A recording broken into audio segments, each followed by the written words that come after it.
on this special coverage of the KCSE examination results that is expected to be released any moment from now by Education Cabinet Secretary Professor George Magoha at the Kenya National Examinations Council headquarters here in Nairobi. Remember, a total of 699,745 candidates set this year's KCSE exams, and we have our education reporter Sharon Baranga, who is currently at the NEC headquarters, will be bringing us details of what is happening. A very good afternoon to you, Sharon. Thank you so much for joining us. I mean, what is happening at this point? Has the CS already arrived at the NEC headquarters, and what is the program looking like?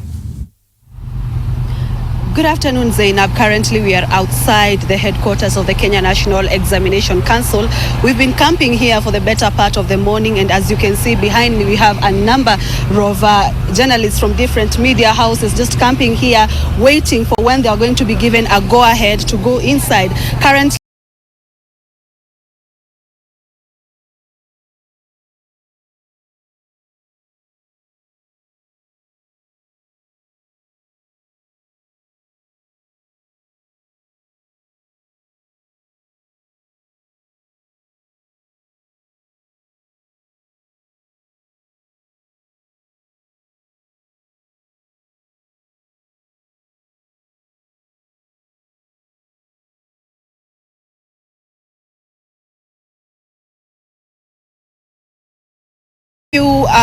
information surrounding the KCSE 2019. It's that the candidates sat for the exams for 3 weeks. That was from 4th November to 27th November, and marking began immediately on the 28th of November from 20 schools within Nairobi County and the neighboring counties.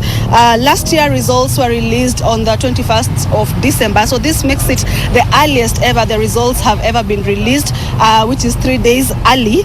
And currently, I can also give you some of the issues surrounding the KCSE.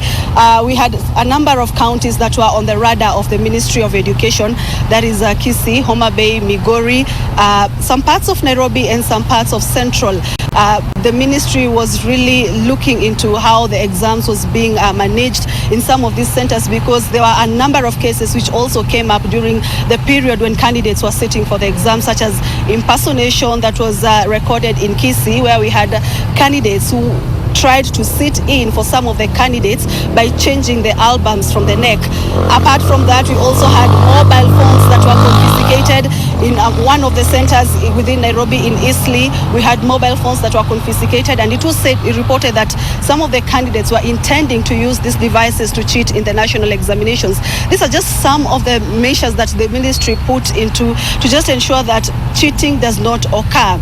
And apart from impersonation and confiscated mobile phones, there were also other challenges during that period when candidates were sitting for the KCSE, such as floods, which made it difficult for some of the examination materials to reach the centers on time, but this was salvaged by the ministry.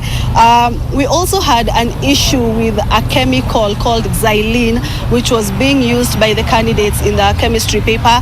We had some of the people reporting that they were being affected, but the ministry said that dismissed the allegations, saying that no one was affected and that these experiments were tested before or before candidates sit for the examinations. We also had examiners who are complaining of poor pay, who are marking the exams. They were also complaining of poor pay and saying that some of the conditions that they were exposed to during the marking process were not conducive. So these are just some of the issues that came up during this examination period.